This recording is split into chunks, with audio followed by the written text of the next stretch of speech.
Why hello there everyone, it is I, Gray here, and welcome back to another video where today I finally get to give you guys a look at the long-lost alternate model of set number 7477, T-1 Typhoon versus T-Rex, which also happens to be the final entry of this series here. So, man, this has been a long time coming, and I'm so excited to finally show this to you all. Now, for those of you who aren't caught up on this or haven't seen my other videos, effectively, yes, Dino does indeed have alternate models. In fact, each set from this wave, well, the only wave, has an alternate model. So, highly recommend you check out the other videos if you haven't already. Effectively, it is widely theorized that these alternates were lost to time due to LEGO's last-minute marketing reversal, where effectively, it seems that last minute, LEGO decided that the guns and glory of the Dino Attack wave was just too violent for the European market. And so, last minute, they scrapped all the guns and stuff for nets and cages and released it overseas as Dino 2010, which is why the sets look so eerily similar, yet completely different at the same time. What does this mean for the alternate models? Well, this means that, effectively, both waves no longer had the same pieces to work with, and therefore the alternate models couldn't be made from both versions of sets. We can tell that these are indeed official alternate models, and do indeed exist, because it appears that the first printing of LEGO Dino Attack boxes actually had these pictured on the backs, with the encouragement to go to the LEGO.com website to build these things. Of course, LEGO never ended up releasing the instructions for these, but they did indeed still appear on the first printing of boxes, likely because it would be too expensive to just reprint and repackage all the sets that were basically packaged and ready to go. So, yeah, without further ado, I just want to quickly thank Shlelkahov and Peabody Sam for their help in getting to this point in the journey and their support thus far in this endeavor.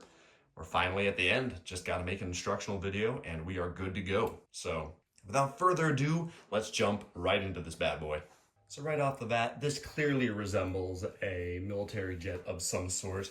Now, I tried to find online references for this, kind of like I did for the Iron Predator's alternate, but really all I was able to find was maybe a combination between the British Meteor and the F-10 Skyknight, or the A6 Intruder, but really, or maybe even taking a page from the Iron Predator's alternate, potentially even a slight G.I. Joe inspiration from the Cobra Rattler.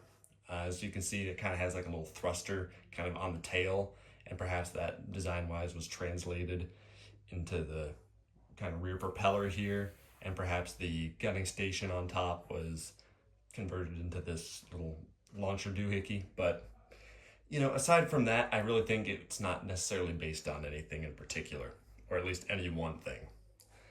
But yeah, this was very interestingly designed, to say the least. I felt like this one was a lot less intuitive than all the others, building-wise. There were a lot of like really especially unusual techniques. Like, for instance, the Firehammer's alternate had like a weird angled like raised tire in the back, but that was just like one of those, you know, one of those weird decisions. And the Urban Avengers alternate had that weird kind of like gun prop up thing. And then the Iron Predator's alternate just had like some weird stuff around the tow hitch and like gun connection, but it was like basically one thing with each of them. With this thing though, there were a few of these. First off, getting this tail angle like just right, kind of angled upwards, as you can see. As yeah, I'm sure you've noticed by now, it kind of goes down and slants up at an ever so slight angle. And that's achieved in part due to these kind of blue bricks with peg holes in them. And that kind of attaches like so. And then the angle is actually achieved by this additional like little red, like dark red plate kind of resting against this black plate here. And so that kind of creates the lift there, because you see if I take this off, the tail just falls. But yeah, surprisingly, for all the weight that this tail has, this little area does an exceptional job holding this thing up. So props to the designer for that. The two things that took me the longest to figure out were these darn wings and these kind of exhaust ports here on the side. You could argue that they could double as machine guns. They very well might, but I'm pretty sure they're supposed to be thrusters. After all, you have guns on the wings here and a freaking like missile launcher up above. But yeah, coming down here, as you can see, it's kind of a very unorthodox connection technique. Right here, you actually have a 1x2 jumper plate actually connected in like the little hollow spot, connected on like one of these little rivets. What do you even call this like tiny little gray raised area in the middle? Anyways, it's connected on one of those, and the angles between like the hinge plates are just barely able to make a connection. It's quite fascinating, and I'm not completely sure I have this all 100% right. After all, we got like that one image to base everything off of, but it does create the perfect silhouette effectively, or the best that's I was possibly able to get. And you know, it's just kind of what we got for now. So unless the Lego designer comes out of hiding and is like, hey kid, you got that right, I'm pretty sure this is the best anyone's gonna get. But yeah, additionally under here you got two little storage containers. Now realistically you can't actually access them, but like they're there. So theoretically you could put something in them. You kind of need like a hook, maybe like a fishing hook to like get in there and open the door. But yeah, they're kind of just good decoration, I suppose. Perhaps you could like put some bombs in there and do a bomb run. Of course, I'm filling in the gaps here by putting those in, but realistically, there's nothing else that would really fit well there. I mean, aside from just stacking bricks and plates, and these just had an uncannily perfect fit. So I felt like they probably would have been in there.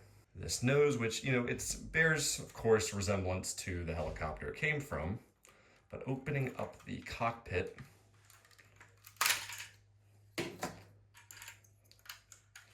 things kind of like to stick together. You got a peg kind of connecting both halves of the windshield.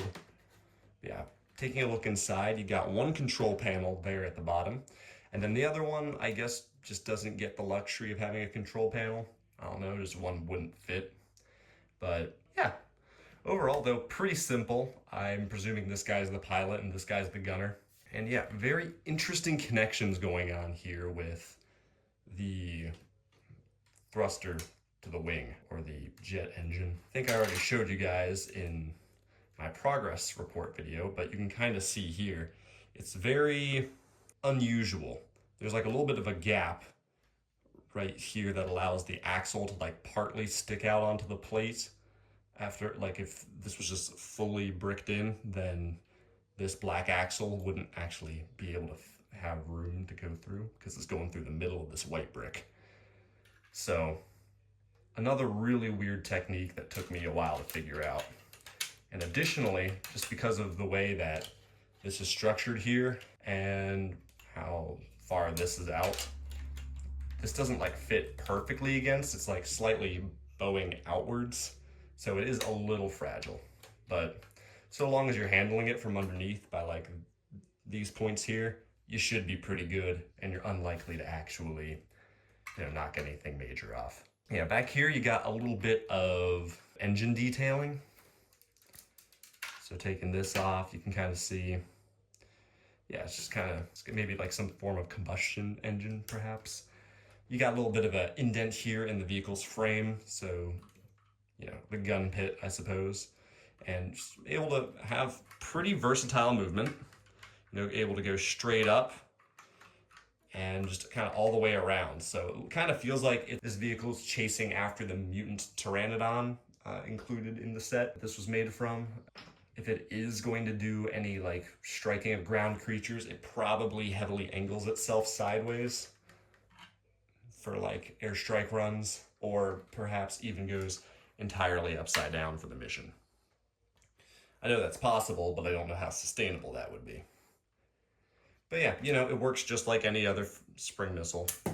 You know, pretty simple. But yeah, heading back to the tail here, you also got an interesting reuse of the propeller from the T-1 Typhoon, where it's now being turned, I I guess, downwards and kind of being a reverse thrust.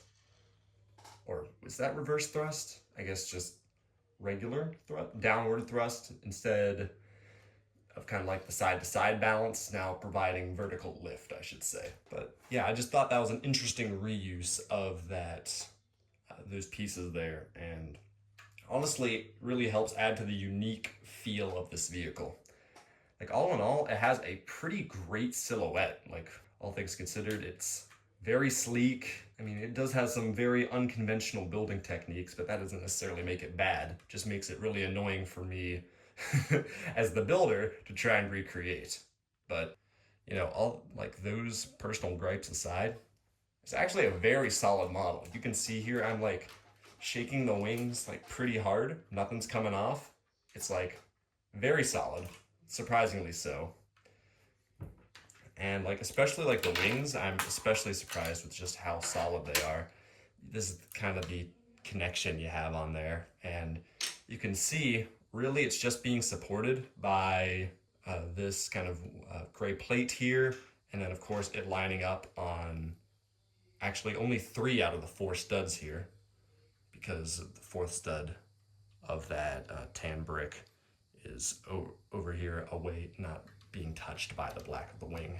Also, like with this little turntable being used down here, it actually helps support the tile and helps keep it from popping up because of that overlap. So it all just kind of reinforces itself in a way I wasn't expecting. So good on the designers. But yeah, with that all said and done, like when you get all the extra pieces, you know, you got a fair few left, you know, but ultimately I still feel like it used the parts pretty well. You know, you go from the T-1 Typhoon, this huge helicopter, to a nice fighter jet here, something I like to call a Sky Striker. But despite the like how many pieces are left over, I still feel like this plane feels pretty big. Like, I don't really have another plane I can easily access within my collection right now. Actually, yeah, when you compare it to like the Star Wars Wookiee gunship right here, like you'll see this thing is actually quite huge. The Wookiee gunship is also another like 2-seater. It's a little dusty, so don't mind that, but like it's like another 2-seater like war vessel, and like compared to it, it's small. And now I think a big part of that, and like props to the Lego design team at the time, Dino-Tac really made use of a lot of big parts. So you'll notice these big shoulder pauldrons, these, whatever you call these, you know, panel pieces, large wing elements, just a lot of big pieces in general that really just bulk up the set, even with a lower piece count, which I think is something that modern Lego designers could really take a hint on, because this is my favorite era of Lego right here. In my opinion, 2005 to 2013 was peak Lego, and that's exactly for all the reasons exhibited in these Dino-Tac sets. And even in their alternate models, well, most of them. And how do I feel about this? You know, I've ranked all the others, and honestly, I'd say that this thing gets either a B+ or an A. Actually, you know, I'm gonna go as far as to say an A. This thing has really grown on me from my time. You know, I originally looked at all the different images and, you know, had like the rankings in my head, like, okay, this is probably what I'm gonna rate it, like when it comes time for the video. This thing was originally going to be a B, but I think this goes right up into A tier with the Street Sprinters alternate, because although it is going from a helicopter to another air vehicle, this air vehicle is very unique, is very visually and distinctly its own thing.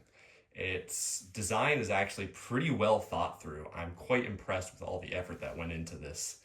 And it does fill its own niche within the team for quick airstrikes, kind of hit and run objectives, quick travel if needed. And, you know, if there are any other threats, I mean, the mutant pteranodons, within their lore, they're already kind of like crazy. Maybe the T-1 Typhoon, as big as it is, just shouldn't be trying to outmaneuver those things. But this thing is definitely a pteranodon killer, if not whatever other sky-based threats the LEGO military is facing. So all in all, I think that this thing, just for its really out of the box, just building techniques and its really unique but sleek design, I gotta give this an A. So with that, everyone, that concludes my reviews of the LEGO Dino Attack alternate and combo models. So it's kind of crazy that we're finally here, but whew, yeah, you can expect a instructional video coming sometime in the future. Now, making an instructional video for this thing is about as daunting as actually trying to reverse engineer it, so it'll be a bit of a wait, but it will be there eventually. So thank you all so much for watching. I really appreciate the support everyone has given me, and I'll see you guys in the next one. Have a good day, mates.